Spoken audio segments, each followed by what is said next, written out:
House of the dragon season 2 episode 1 के बारे में बात करने से पहले पिछले कुछ घटनाओं को थोड़ा याद कर लेते हैं ताकि समझने में आसानी हो। प्रिंसेस रिनेरा लुसेरिस वेलेरियन को एरेक्स के साथ स्टॉर्मेंट में भेजती है और जेकारिस वेलेरियन को वर्मैक्स के साथ नॉर्थ में भेजती है ताकि आने वाले समय में जब जंग होगी उसमें उनका साथ देने के लिए। ये एक तरह से मदद की पुकार थी। स्टॉर्मेंट से निकलते समय एमंड लुसेरिस के पीछे पड़ जाता है आंख के बदले आंख लेने के लिए। फिर वो लुसेरिस को अपने ड्रैगन से चेज करता है और उसका ड्रैगन वेगार आउट ऑफ कंट्रोल होकर लुसेरिस और उसके ड्रैगन एरेक्स को मार देता है। इस तरह से सीजन 1 खत्म हो जाता है। अब आगे एपिसोड का नाम है a son for a son. As usual intro को भी चेंज कर दिया गया है और ये काफ़ी ऑसम इंट्रो है।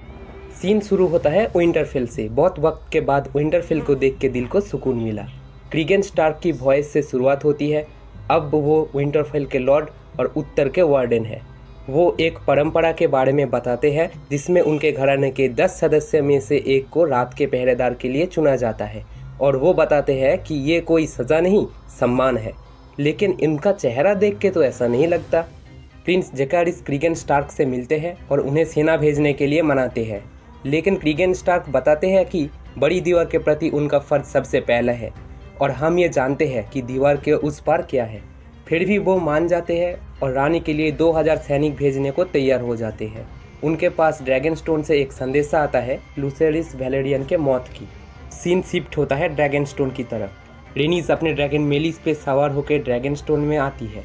डीमन लूस की मौत की बदला एमंड से लेने के लिए उतावला हो जाता है और रेनिस को फिर से अपने ड्रैगन पे सवार होने को कहती है। क्योंकि मेलिस और वो बहुत थक चुकी थी इसीलिए वो मना कर देता है। डीमन के जोर करने पर वो कहती है कि ये रानी का हुक्म नहीं है, हमें अभी इंतज़ार करना चाहिए। लेकिन डीमन मानने को तैयार ही नहीं। वो रेनिस को दोषी ठहराते हुए कहता है कि अगर उसने एगोन 2 के राज अभिषेक के वक्त सबको मार दिया होता तो आज लुसेरिस जिंदा होता। फिर रेनिस डीमन का हुक्म मानने से इनकार करता है और वहाँ से चली जाती है। रानी रिनेरा स्टॉर्मेंट में अपने बेटे को ढूंढने के लिए जाती है। कॉर्लिस वेलेरियन एलेन ऑफ हल से मिलके उसे थैंक्स बोलता है उनकी जान बचाने के लिए। एलेन उन्हें वो खंजर देता है जो उन्होंने अपने उत्तराधिकारी लुसेरिस वेलेरियन के लिए बनवाया था। एक्चुअली एलेन कॉर्लिस वेलेरियन का नाजायज़ बेटे है और वो एक जहाजी भी है। अब जो कि लुसेरिस वेलेरियन मर गया है तो इसका दुख उसके नाना जी के आंखों में साफ दिख रहा है और वेगार भी किंग्स लैंडिंग में वापस आ जाती है। एगन अपने बेटे जेहरिस को ढूंढता है ताकि वो उसे स्मॉल काउंसिल में ले जा सके। वो एक आदर्श पिता की तरह अपने बेटे को सब कुछ सिखाना चाहता था।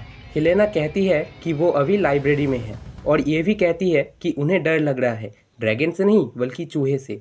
एक्चुअली हेलेना ड्रीमर है लेकिन कोई उसके बातों को ठीक से समझ नहीं पाता। आगे जो कुछ भी घटना घटने वाली है वो सब कुछ इस चूहे के वजह से ही होंगी। क्रिस्टीन कोल और एलिसेंट का इंटीमेट सीन देख के आप भी हैरान हो जाएंगे। अब बड़ी जवानी में पति मर जाए तो ऐसा तो होना ही था। फिर वो सब स्मॉल काउंसिल में जाते हैं इंक्लूडिंग जेहरिस। उनकी सभा चल ही रही होती है कि तब एमन आता है।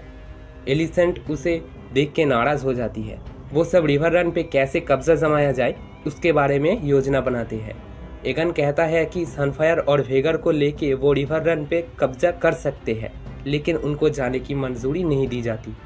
रिनेरा को एरेक्स और लुसेरिस के कुछ बॉडी पर समुद्र के किनारे मिलता है। उन्हें देख के वो रो पड़ती है। एक माँ होने के नाते अपने बेटे का ऐसा दृश्य देखना दिल दहला देता है। एगन आयरन थ्रोन पर बैठा हुआ है और शासन कर रहे हैं, लेकिन हम यहाँ ये भी देख सकते हैं कि उन्होंने अपने दोस्तों को एज ए किंग्स गार्ड रख लिया है। किंग्स गार्ड के ओहदा पाने के लिए काफ़ी मेहनत, हिम्मत और निष्ठा होनी चाहिए जो इनमें बिल्कुल भी नहीं है। काफ़ी सारे फरियादी उनकी सभा में मौजूद है और वो हर एक को अच्छे से सुन भी रहे हैं। इस भीड़ में ह्यूज भी मौजूद है। वो एक लोहार है जो हथियार बनाते हैं, लेकिन युद्ध की वजह से उन्हें काफ़ी ज़्यादा हथियार बनाने पड़ रहे हैं। ज़्यादा से ज़्यादा हथियार वो बना सके इसीलिए वो राजा से पैसों की मांग करते हैं और राजा इसमें मान जाते हैं। ह्यूज एक नाजायज़ टारगेरियन है। इस कैरेक्टर को याद रखना, ये आने वाले समय में बहुत ही इंपॉर्टेंट रोल प्ले करेगा। लॉर्ड लैरिस एगन को ऑटो हाइटवर के खिलाफ भड़काता है ताकि वो उसे राजा के हैंड के पद से निकाल दे और लॉर्ड लैरिस को हैंड बना दिया जाए। एलिसेंट और उसके पिता के बीच थोड़ा नोकझोंक हो जाता है एगन और एमंड को लेकर। समंदर में सी स्नेक की 2 जहाज एक जहाज को जब्त कर लेते हैं। और तलाशी लेने पर उन्हें मिलता है द व्हाइट ओर्म। फिर वो उसको डीमन के सामने पेश करते हैं। डीमन उसे देख के गुस्सा हो जाते हैं क्योंकि उसने ऑटो हाईटावर को राज बेच दिया था और वो ये भी जानना चाहता है कि वो किंग्स लैंडिंग से कैसे भागी। और डीमन उस पर इल्ज़ाम लगाता है कि ये सब उसके कारण ही हुआ है। फिर वो उसे काल कोठरी पे डालने का आदेश दे देता है। रिनेरा वापस ड्रैगन स्टोन पे आ जाती है और अपने सभासद के सामने बताता है कि उन्हें एमन टारगेरियन चाहिए। बोलने के बाद वहाँ से चली जाती है। रिनेरा बहुत गुस्से में दिखती है इस समय। डीमन दिमाग लगाता है और वो व्हाइट ओर्म से फिर से मिलता है और उसने अपने पीछे रेड कीप में जो जासूस छोड़े हैं उस सब के बारे में पूछता है। बदले में वो व्हाइट ओर्म को आज़ाद कर देगा, ऐसा वो कहता है। जेस अपने माँ से मिलता है और उसको जो काम सौंपा गया था उसका अपडेट देता है और देते देते वो अपने भाई को खोने के दुख में रो पड़ता है और रिनेरा उसे गले लगा के वो भी रो पड़ती है। एलिसेंट प्रार्थना के लिए जाती है और लुसेरिस के लिए प्रार्थना करती है। इधर लुसेरिस का फ्यूनरल चल रहा होता है। माँ के सामने बेटे की चिता जलते हुए देख के आप भी इमोशनल हो जाएंगे। डीमन रात के अंधेरे में किंग्स लैंडिंग पहुँचता है और पैसा दे के अंदर घुस जाता है। व्हाइट ओर्म के मदद से उसे एक रैट कैचर के बारे में पता चलता है। वो उसे कुछ पैसे एडवांस में देता है और उसे एक काम सौंपता है। उसे वो प्रिंस एमंड टारगेरियन को मारने को कहता है। इधर एमंड और सर क्रिस्टिन कोल रणनीति बना ही रहा होता है कि तभी ऑटो हाईटावर वहां आ जाता है और उसे ज्ञान देना शुरू कर देता है। वो रैट कैचर्स, उसके कुत्ते और वो सिपाही के साथ अपने मिशन के लिए निकल पड़ता है। वो वहां तक पहुंच जाता है जहां प्रिंस एमंड और क्रिस्टिन कोल रणनीति बना रहे थे, लेकिन उन्हें एमंड नहीं मिलता है। वो पहले ही वहां से जा चुका था। तो वो हेलेना को पकड़ लेते हैं और उसके सामने उसके बेटे जहेरिस को बेरहमी से मार डालता है। ये देख के वो बहुत डर जाती है और अपने दूसरे बेटे को लेकर वो अपने एलिसेंट के पास भाग के चली जाती है। एलिसेंट, जो कि क्रिस्टिन कोल से कहती है कि हम ये दोबारा नहीं कर सकते, वो फिर से रात में उसके साथ इंटीमेट हो जाती है। हेलेना अचानक से वहाँ पहुँच जाती है और वो जो कुछ भी हुआ वो सब उन्हें बता देती है।